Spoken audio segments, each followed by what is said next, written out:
Alors dans cette rapide vidéo, on va parler ensemble du plaisir au travail. Ah, le plaisir, c'est vraiment un élément essentiel dans notre santé psychologique, que ça se passe bien au niveau du travail. Si vous voulez, au niveau des recherches, c'est assez simple. Il démontrait que 60% de notre stock d'émotions positives au quotidien se fait dans le cadre du travail. Alors vous me direz, mais c'est normal, on travaille tout le temps, c'est une grande partie de notre vie. Mais si vous regardez sur l'année, il y a à peu près un tiers qui se déroule au travail, un tiers au niveau de notre vie privée et puis un tiers en sommeil. Donc on a quand même un équilibre. Et pourtant, quand on regarde bien, quand on interroge des gens, une grande partie des émotions positives, on les a au travail. Alors pourquoi? Parce que tout simplement, ça va nous apporter quelque chose d'assez essentiel qu'on appelle le flow, ou le flux en français. Alors le flow, c'est des tâches qui ont un sens, qui sont une sorte de défi pour vous et sur lequel vous êtes compétent. Et donc, quand vous êtes face à ce type de tâches, finalement, votre attention est complètement focalisée sur ce que vous êtes en train de réaliser. Et donc, c'est un gros avantage pour notre concentration, qui est qu'on va fermer tous les petits fichiers qui sont ouverts par ailleurs et qui nous perturbent l'esprit. Là, vous avez un esprit qui est complètement focalisé sur une seule action, qui en plus vous apporte du sens, et donc ça va générer naturellement du plaisir.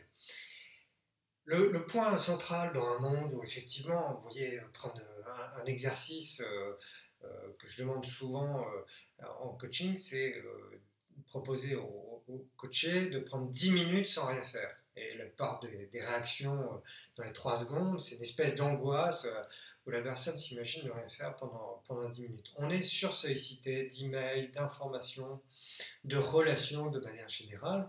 Et notre cerveau, lui, n'a pas évolué biologiquement par rapport à celui de nos ancêtres. On a une somme d'informations qui dépasse très largement notre capacité physiologique de traitement de l'information. Et donc, de ce fait, on est tous en surcharge mentale et on a du mal à pouvoir continuer dans cette suractivité chronique à maintenir ces zones de flow qui sont, encore une fois, essentielles pour notre plaisir de manière générale. Alors, moi, ce que je propose par rapport à ce plaisir au travail, c'est toujours bien définir quelles sont les tâches, quelles sont les activités dans lesquelles vous sentez que vous êtes dans le flow. Alors, pour ça, il y a un truc très simple. Des zones de flow, c'est des moments dans lesquels vous êtes tellement concentré que vous ne voyez pas le temps passer. C'est vraiment, si dans votre activité professionnelle, il y a des choses, des activités particulières, des tâches particulières dans lesquelles vous ne voyez pas le temps passer, normalement, c'est-à-dire que c'est pour votre cerveau, pour vous-même, une zone de flow. Ça, c'est le premier point, bien les identifier. Deuxièmement, il faut avoir une stratégie un peu proactive pour les protéger. Comment je peux faire en sorte que, par exemple, il y ait ces moments-là dans mon agenda? Moi, je vais faire très attention. Par exemple, j'aime bien l'écriture, j'aime bien ce que je suis en train de réaliser, comme faire une vidéo, tout ce qui est conceptualisation. Je fais attention à ce que dans mon agenda, même si j'ai beaucoup de travail par ailleurs, je puisse conserver des temps où j'ai l'occasion de pouvoir me faire plaisir en faisant ce que je suis en train de faire là. Ça, c'est important. Premièrement, identifier. Deuxièmement, d'avoir une stratégie un peu proactive pour protéger ces moments. C'est vrai que c'est une question que je pose souvent en coaching. Est-ce qu'il vous arrive sur des très très longues périodes, sur 3 semaines, 4 semaines, d'avoir aucun moment de flow? Et là, ça peut vraiment mettre votre bien-être en péril.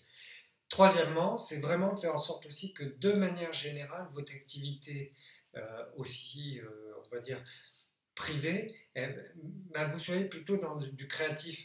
Hein. Si vous arrivez après le boulot et que la seule chose que vous faites, c'est de regarder la télé, vous êtes un peu passif par rapport à cette activité et ça ne va pas nourrir votre cerveau. Quand vous prenez le métro, est-ce que vous le faites de manière complètement passive ou est-ce que vous essayez de transformer la situation? Transformer la situation, ça peut être par exemple se faire un jeu dans le métro, trouver le chemin le plus rapide. Et il y a des gens qui vont dire qu'ils ont appris en partie tous les chemins possibles. D'autres vont vous dire qu'ils ont appris à compter au niveau de leur trajet quotidien, quand est-ce qu'il va avoir le feu vert, quand est-ce qu'il va avoir le feu rouge. Ça peut paraître idiot. J'ai même quelqu'un qui m'expliquait une fois qu'il apprenait à faire des abdos dans la voiture. Bon, voilà, c'est un point particulier, mais tout ça, ça vous rend acteur, ça vous rend créatif. Est-ce que vous avez des loisirs plutôt créatifs ou en dehors du travail, vous avez que des choses un petit peu passives? Alors, si vous avez du passif, que vous subissez votre travail, vous n'êtes jamais dans le plaisir, et qu'en plus, par ailleurs, il n'y a rien de créatif, c'est sûr que votre cerveau, ben, il est en permanence euh, un peu déconcentré, il va être partialisé dans les différentes tâches, et puis surtout le fait de ne pas être absorbé va faire que vous allez ruminer plus facilement sur tout ce qui ne va pas dans votre vie. Ça, c'est quelque chose qu'on observe au niveau de la recherche. Par exemple, la télé, c'est quelque chose qui rend les gens plutôt tristes. Pourquoi? Parce que bah, généralement, on regarde des choses qui ne demandent pas une attention très soutenue, qui nous mettent dans une position très passive. Et dans cet état d'esprit, le cerveau a plutôt tendance à être passif. Et quand on est passif, quand on commence à ruminer, on va ressasser tout ce qui ne va pas dans notre vie, tout notre perfectionnisme va ressortir, et donc ça va générer naturellement des émotions négatives plutôt que des émotions positives. Voilà ce que je voulais dire sur le plaisir au travail et sur le flow. Bah, maintenant, à vous de faire le principal. À bientôt!